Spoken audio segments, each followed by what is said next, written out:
il y aura des possibilités. Parce que comme peut-être je peux dire que nous sommes dans une crise institutionnelle parce que c'est l'exécutif, le législatif et le judiciaire qui sont entre-temps de se donner la balle à ping-pong. Donc maintenant, vraiment, je pense que le président, il reste la latitude au président de la République de nous diviser. Parce que si le judiciaire ne veut pas répondre au législatif, vous savez très bien ce qui s'ensuit. Je pense que le pays entrera vraiment dans une crise institutionnelle. Donc là, on s'attend aussi à ce que la loi soit dite sur cette affaire. Oui, sur cette affaire, tout a été dit sauf la loi. Mais aujourd'hui, à partir d'aujourd'hui, à partir de ce soir, je pense qu'ils vont voir les voies et moyens pour pouvoir vraiment apprendre à dire la loi. On ne s'attaque pas au PDS. Ça va se régler soit politiquement ou bien judiciairement. Non, ça va se régler politiquement. Parce que ça, c'est une attaque politique qui aura sa réponse politique. Donc, ci wolof mën ngaa dellu si ci li nga xamante ne tey jii nii installé nañ ko mooy commission d'enquête parlementaire par rapport ak kaw Karim Wade ci dossier bi. sant yàlla sant yonent bi sant Serigne Touba Xaadimu Rasuul ndax lii du dara dafa mel ne lu am solo la rek luy lu ñuy wax enquête parlementaire commission d'enquête parlementaire du tey lañ ko mus a def te du tey xam naa lañ koy mujjee def parce que ñun tey am na ancien parlementaire yu toog fekke woon nañ ko tey nekkuñu ci salle bi mais ñu ngi woon ci tribune yi comme ñun aussi dinañ mës a toog ci tribune yi di seetaan ñu koy def parce que ainsi va le Sénégal dafa am ñetti pouvoir yu fi nekk exécutif législatif ak judiciaire ñun pouvoir législatif lañ ñun ñooy légiférer loi yi ba tax tey exécutif bi di ko doxal normalement wala anormalement mais aussi biñ ko defee loolu dañ ko boole pouvoir de contrôle boo xamante ne c'est le pouvoir judiciaire qui veille au grain normal des choses donc je pense que su fekkente ne ñun ñi nga xamante ne ñooy la deuxième institution de ce pays noté nañ des irrégularités ci li nga xamante ne mooy le bon fonctionnement des élections je pense que vraiment droit nous est donné d'ouvrir une enquête pour voir ces irrégularités d'ailleurs vous parlez du cas Karim Wade mais dans le cas Karim Wade dafa am benn genre dëxëñ bu ñu fa def boo xamante ne dugal nañ ci cas yëpp parce que dañ ni Karim Wade et autres dégg nga ñu ngi ci tudd ñëpp am na ñoo xamante ni kenn ubbiwul seen clé USB ku mel ni Cheikh Tidiane Gadio kenn ubbiwul clé USB yaa ngi dégg Mary Teuw Niane nit du dem ba pare bañ a parrainer boppam dégg nga mu ni moom ci boppam nekkul woon ci ay parrain te bindu woon na Ousmane Sonko dañ ko rétrogradé ci dañ ko wàccee ci ab loi bu ñu rétrogradé donc tant de tas de choses yoo xamante ne lii rek moo ko mën a leeral ñu xool lan moo xew ci biir. alors ñu ngi ak honorable Ayib Daffé donc ñu jël ko en direct moom tamit réaction am par rapport honorable maa ngi leen yaa ngi en direct Sénégal 7 par rapport ak vote bi nga xamante ni voté nañ ko tout à l'heure tey lan moo nekk sa kàddu seen. waaw bon ñun tey on a assisté à benn proposition de résolution commission d'enquête parlementaire ba nga xam ne groupe Wallu moo ko soumettre Assemblée nationale pour créer une commission d'enquête parlementaire déjà lu ñu njëkk relever mooy commission d'enquête parlementaire bi nuñ ko traité wuñ ko y a une discrimination parce que bii dañ ko traité en mode fast track te fekk na fi yeneen proposition de résolution commission d'enquête parlementaire yoo xam ne kenn examiné wu ko ci bureau ba léegi moo ngi sur la table du président de l'Assemblée nationale loolu déjà moo njëkk tey suñu xel leneen li wax nañ ni on n'est pas contre le principe de création d'une commission d'enquête parlementaire mais dañuy xool résolution bi lan moo ci nekk est-ce que méngoo na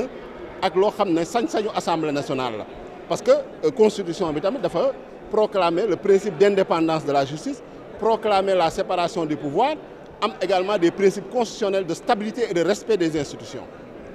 donc ñoom bu ñu ñëwee présenter ba ñu xoolee dañoo gis ni lu titre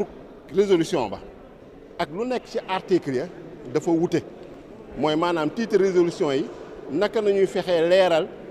nu ñu écarter Karim Wade nu ñu éliminer Karim Wade dans quelles conditions nañu éliminer Karim Wade te ñëpp xam nañ ni Karim Wade décision définitive bu conseil constitutionnel moo ko éliminer donc normalement ñoom dañoo waroon viser précisément décision définitive bu conseil constitutionnel boobu mais lu ñu viser c'est tout le processus électoral te ñu jàpp ni loolu méngoowul ak lu article 48 règlement intérieur wax ci commission d'enquête parce que dañu ne une commission d'enquête doit porter sur des faits déterminés mais mënoo jël tout le processus électoral nga xam ne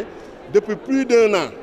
mu démarré ci inscription sur les listes électorales révision exceptionnelle ba proclamation définitive des résultats nga ne dañ ciy créer benn commission d'enquête parlementaire donc objection yooyu nañ ci amoon wax nañ ko commission pour ñu améliorer texte bi on s'est abstenu en commission le groupe Yewwi Askan Wi mais gis nañ ni kenn dégluwuñu maintenant bu ñu dégloo discours yi dañu gis ni y a une tentative d'instrumentalisation maanaam utiliser commission d'enquête parlementaire defal ko loo xam ne du rôle am parce que dégg ngeen fi report des élections dégg ngeen fi arrêt du processus électoral te loolu nag c'est ay constitution parce que calendrier électoral élection présidentielle article 31 constitution moo ko wax dégg ngeen fi ñuy naan pouvoir exceptionnel loolu article 52 de la constitution mais pouvoir exceptionnel loolu en temps de guerre nañ koy utiliser parce que une fois nañ ko utiliser en France parce que ça si dañ ko copier ci article 16 de la constitution française général de Gaulle une fois la ko utiliser c'était pendant la guerre d'Algérie lorsque les généraux français avaient voulu faire un coup d'état en Algérie donc dañoo jaxase lu bëre ba nga xam ne ñun bu ñu xoolee ni leerul àndul ak lu askan wi di xaar askan wi lu muy xaar mooy ay élections le 25 février 2024 transparence nag ñun groupe Yewwi Askan Wi dañ cee ànd lu ñu war a leeral ñu leeral ko mais en aucune façon waruñu jël ay sañ-sañu assemblée nationale pour violer la constitution pour faire loo xam ne coup d'état la pour faire loo xam ne mën nañ ko méngoo ak haute trahison beneen contradiction buñ ci gis ñoom cité nañ ci seen candidat le premier ministre Amadou Ba ñu ne kooku dafa bëgg a def confiscation du pouvoir politique ñu gàkkal deram ne ko dafa def loo xam ne dafa corrompre ay juges constitutionnels ñu gis ay député Benno Bokk Yaakaar nga xam ne seen candidat la au lieu ñu setal deram au lieu ñu défendre ko ñu ne non nañ ko entendre par une commission d'enquête parlementaire loolu nag moo tey suñu xol ba ñun en plénière en séance plénière bu ñu gisee loolu yëpp ni lii dañ ko bëgg a instrumentaliser maanaam ñoom lu ñu annoncé ak lu ñu ci jublu du benn moo tax ñu ne ñu voté contre le groupe parlementaire Yewwi Askan Wi parce que jàpp nañ loolu le peuple sénégalais bëgg le peuple sénégalais veut des élections inchallah le 25 février 2024 Macky Sall a terminé avec son second et dernier mandat c'est l'article 27 de la Constitution mënul def beneen mandat.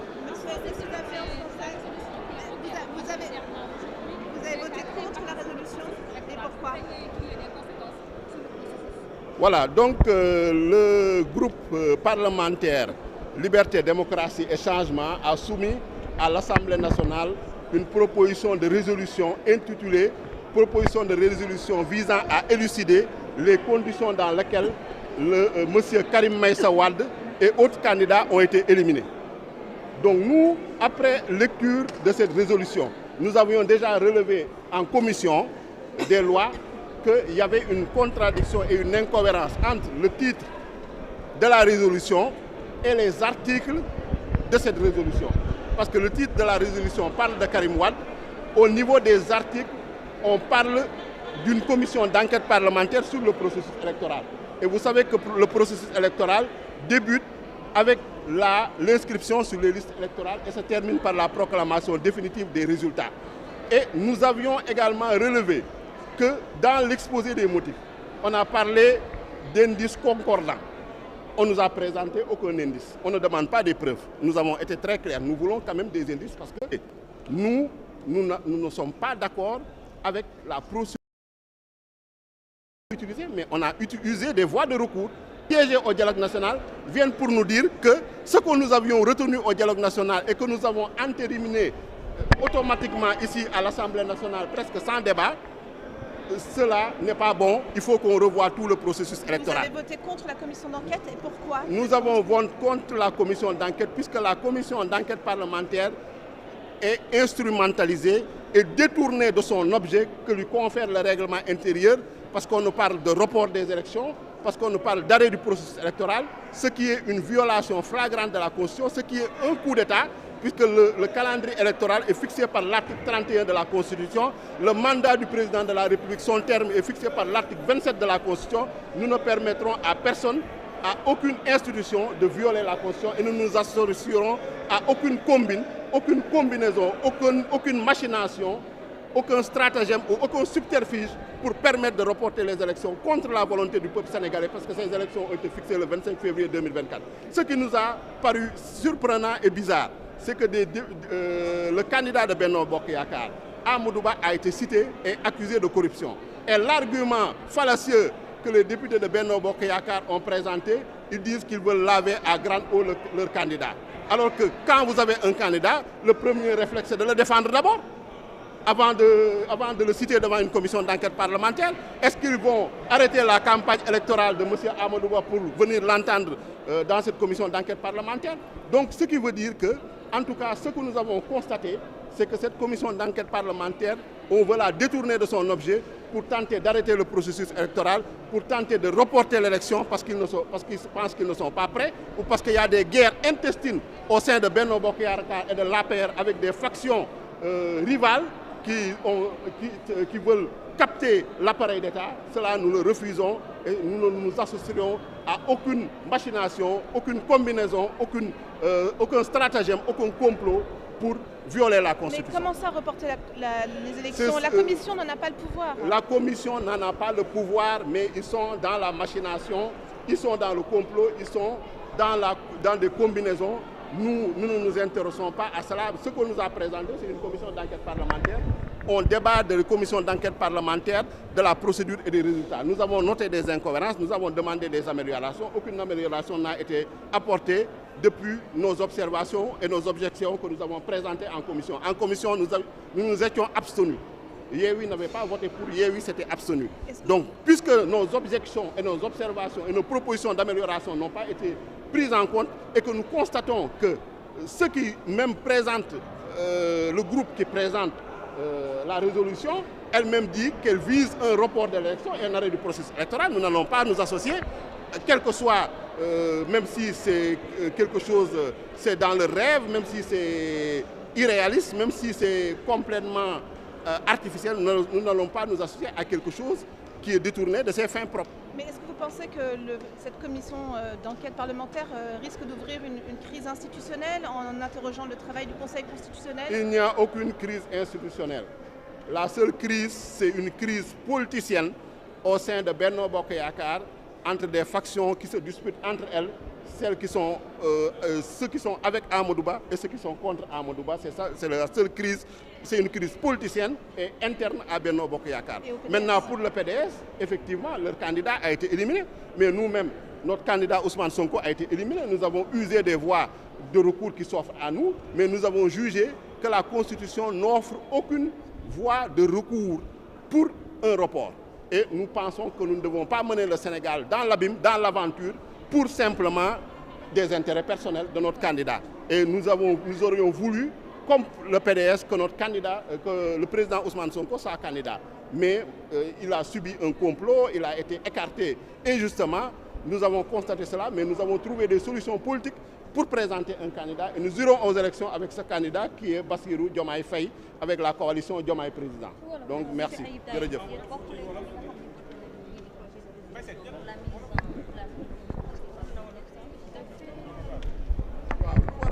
yaakaar naa ni leer na parce que tey